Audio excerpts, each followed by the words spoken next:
Nakum kama tuhabunahum. Setan itu lari daripada kita, sebagaimana kita lari daripada setan.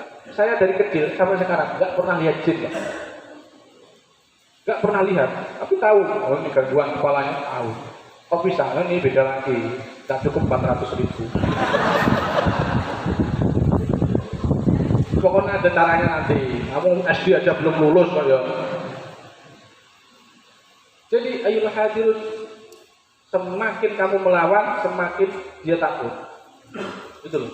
Lah kamu pasrah, saya sudah nggak bisa sembuh ini. Lah, tambah nggak sembuh-sembuhan, lumpuh kamu. Lama. You understand?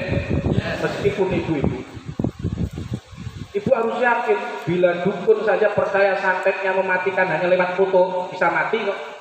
Itu menurut dukun. Aslinya enggak? Enggak, faktanya enggak. Kalau enggak percaya, silahkan saya tantang dukun sedunia nyantet saya. Karena enggak segampang itu nyantet. Jadi itu hanya kepercayaan saja. Faktanya enggak. Terus maksudnya gimana? Maksudnya, bila dukun saja percaya santet yang mematikan, masa kamu nggak percaya dengan sifat? Pikir, kamu ini juga paham ya. Ayo dibaca lagi mantranya. Jin, itu, lucu, terus, jangan ditambahin ngangenin. Nanti pulang ikut kamu malah panas semua tubuh.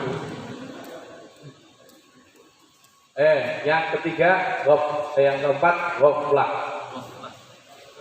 Ghaflah itu lalai,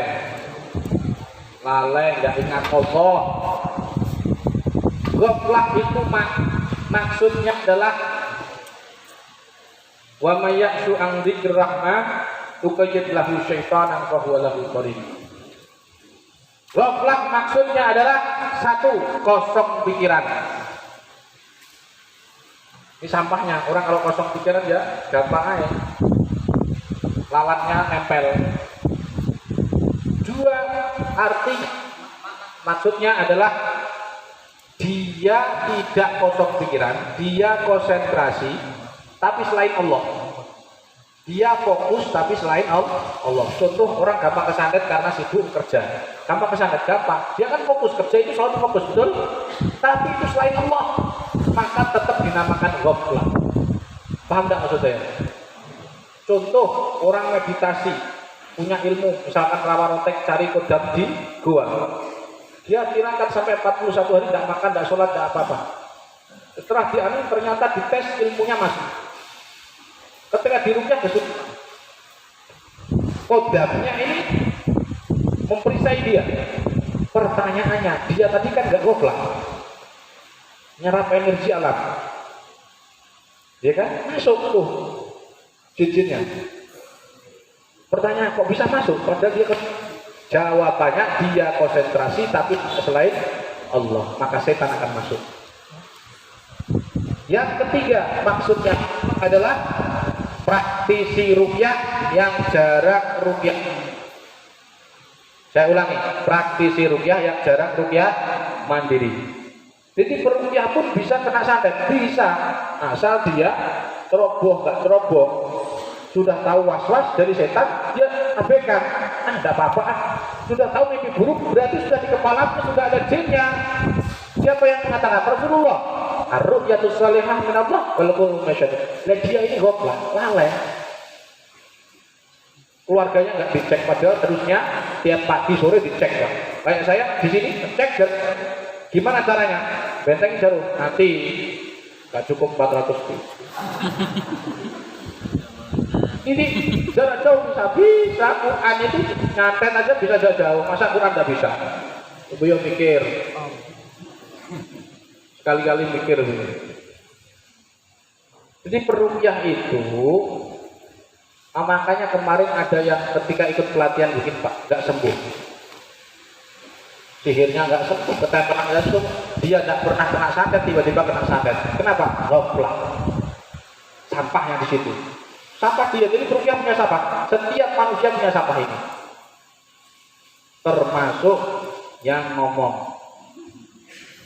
Juga takut, juga sama. terutama kepada ratu jin. Bukan jinnya ya, ratu.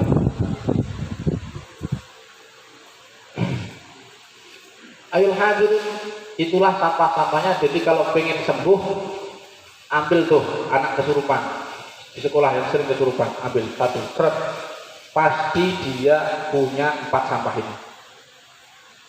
Marah, sedih, takut, kosong pikiran. Tapi yang paling dominan sedih sama wanita. Wanita yang sering kesurupan di sekolahan, 1, broken home. 2, pelecehan seksual. Kamu deteksi dulu, jangan jinnya yang kamu urusi. Ya tetap kesurupan terus. Dibenerkan dulu, Mbak. Tidak usah khawatir, tidak usah sedih. Tapi bapak saya tidak ada, nggak usah khawatir. Ibunya ada, ibu saya ada, Pak Ustaz. Ada nomornya. Misalnya. Jadi psikologisnya dulu dibenahi, baru jinnya, gampang jinnya itu nanti. Itu loh. Baik, itulah cara menangani orang kesurupan, teori, dan nanti akan saya praktekkan. Tapi sebelum saya praktekkan, maaf, kita akan beranjak ke santet. Bahas santet. Sebelum kita bahas santet, kita tepuk semangat.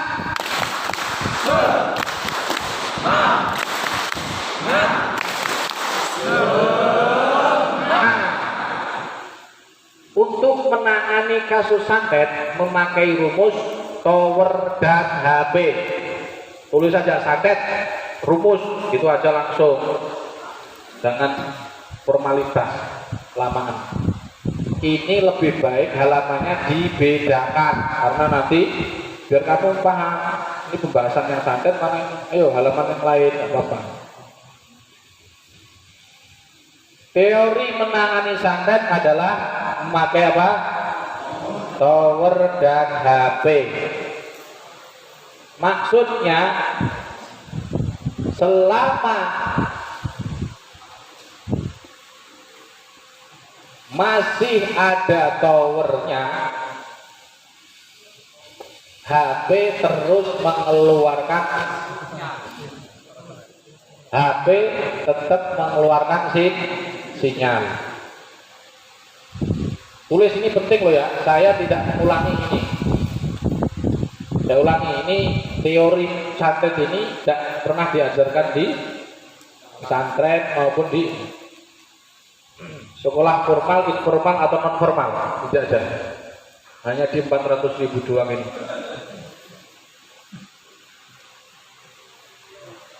Saya ulangi, teorinya tower dan HP, selama ada towernya, HP terus mengeluarkan tower itu media santet, HP itu khodam santet. Khodam itu jin, nggak ada khodam malaikat. Malaikat kok diperintah bayam ngaluna mayut marun. Itu ada itu di kitab-kitab hikmah itu, iwas wasatin namanya istighdam bil malak. Tapi itu tidak ada, benar. Kalau tentang dalilnya salah. Dan banyak para ulama yang sahih, juga banyak yang mengatur itu. Caranya enggak saya jelaskan. Jadi ada khodam malaikat menurut mereka, tapi itu tidak benar. Karena itu jin. Enggak masuk akal, malaikat itu dari nur, tidak bisa masuk jasad fisik, dimensinya beda. Kalau masuk ke jasad kasar nggak bisa. Ayul hadirin, jadi yang namanya santet itu harus dicari media santetnya di mana. Media santet kita sebut buhul atau ukot ikatan. Wa min syarrin nafatsati fil 'uqad.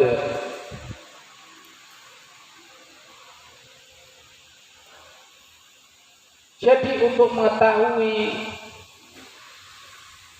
gini, jadi orang yang kena santet tidak bisa hanya diruqyah.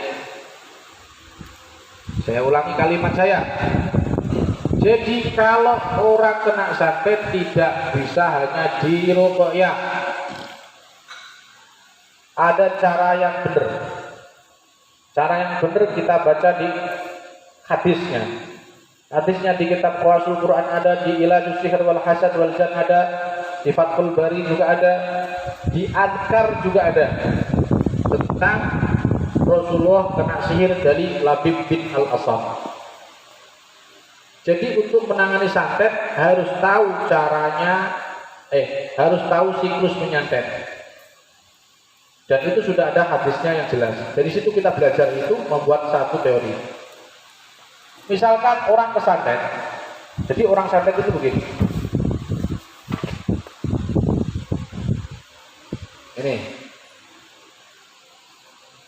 Ini dukun santet, ini peminta santet, ini korban santet.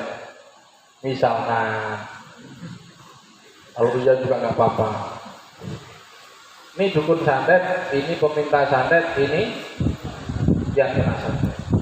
Jadi cara menyantet itu adalah si peminta datang ke dukun, terus ngomong, "Kun, yo, kamu bisa nyantet saja jenengmu?"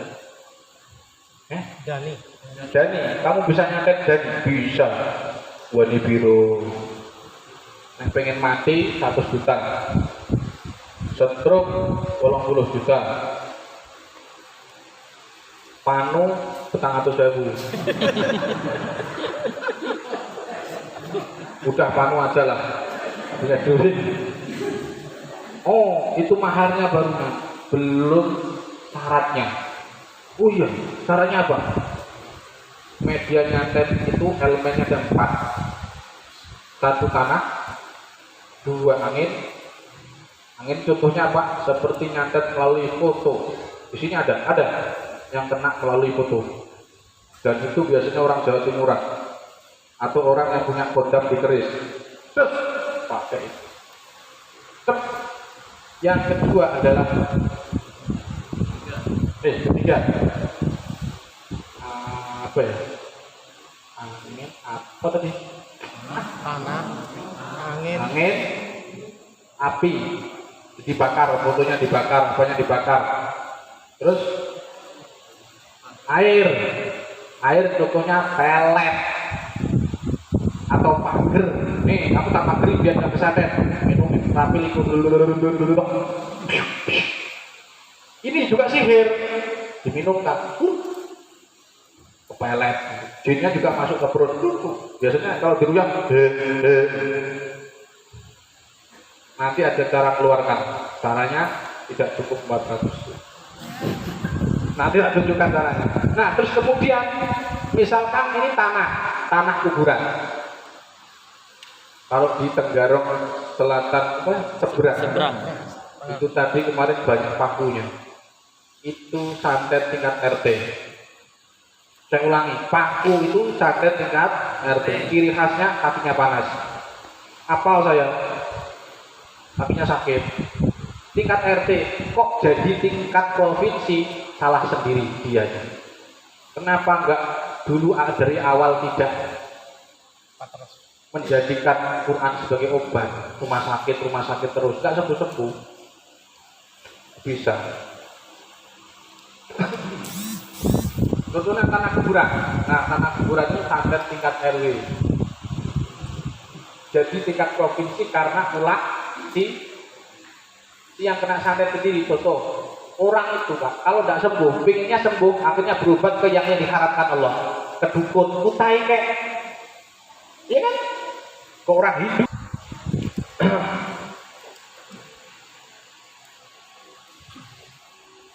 Harusnya datanglah ke kiainya. Yang salah yuk MPC-nya, MPC nggak ngasih solusi, gak iso nyuwun, angel itu. Malah MPC ini kesantet Kak.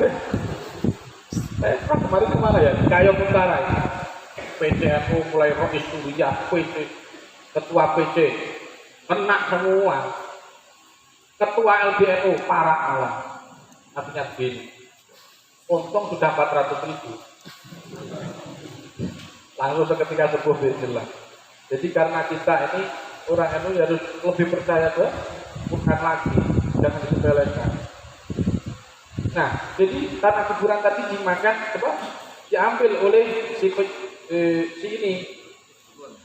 Nah, ini loh pemintanya suruh dukunnya merintah tanah kuburan.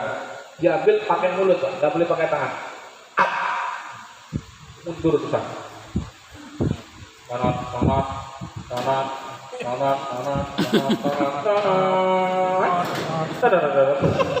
Suaranya apa ini? Warkop.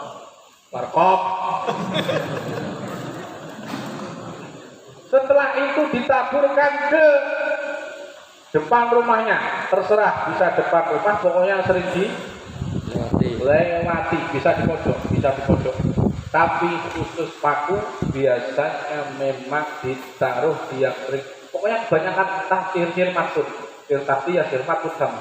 Itu sering dilakukan, kecuali lewat angin nanti bahkan foto ya, atau ibu-ibu yang biasanya kacamata gaibnya di kuburan hilang, kacamata gaib itu hilang, nah itu lewat angin jalan itu.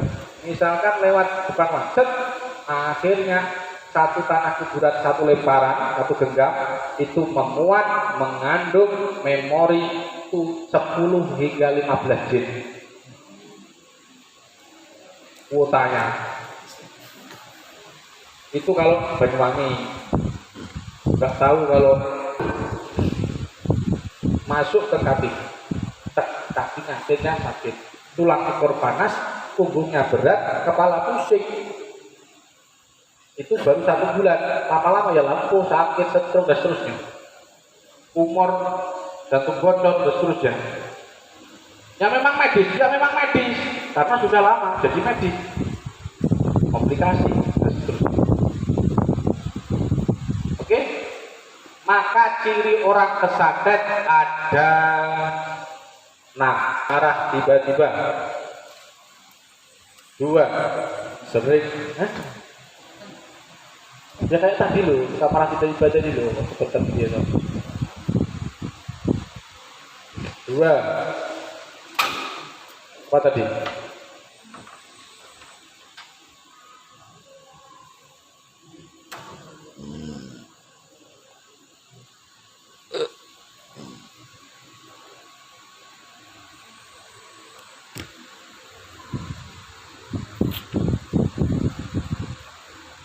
Was sering lupa rakaat sholat.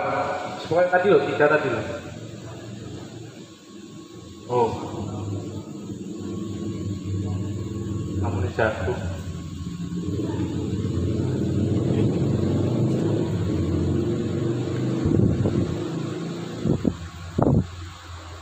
Tulang ekor panas,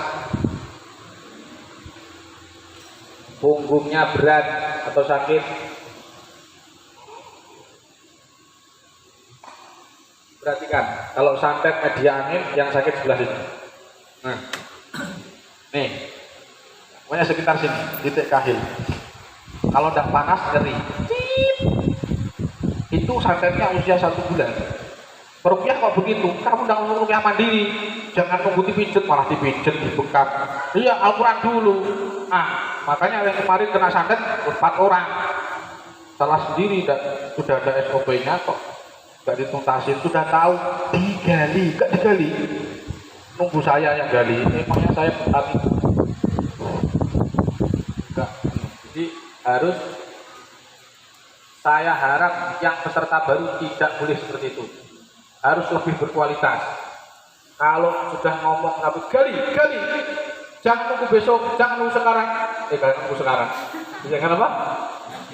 Jangan nunggu nanti. Ayo hadir, maka kepala pusing, sudah 6 ya, cukup. Terus cirinya yang kedua, cara membedakan dengan ketempelan bagaimana?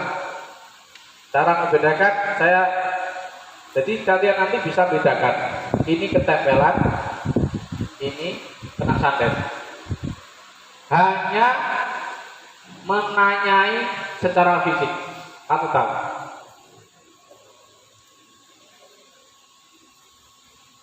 Cirinya apa? Mau tak beritahu atau beri TP? Ini peruqyah yang lama.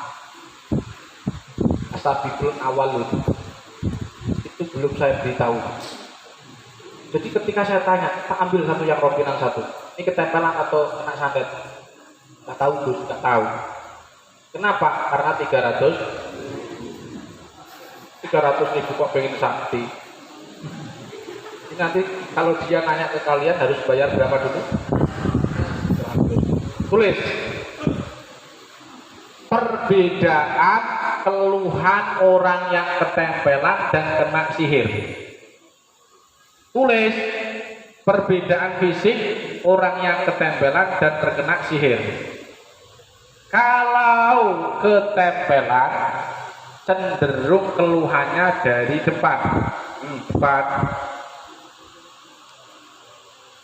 Kalau terkena sihir, keluhannya cenderung ke belakang, di belakang bukan ke di belakang. Contoh, sakit panas, tulang ekor panas, punggungnya berat, kepala pusing.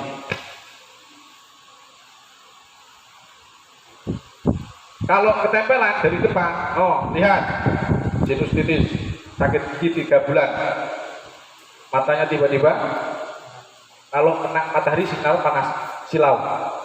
Kenapa? Yang nempel jin. Jadi kalau sama matahari nggak betah. Itu kalau ketempelan matanya, cirinya silau.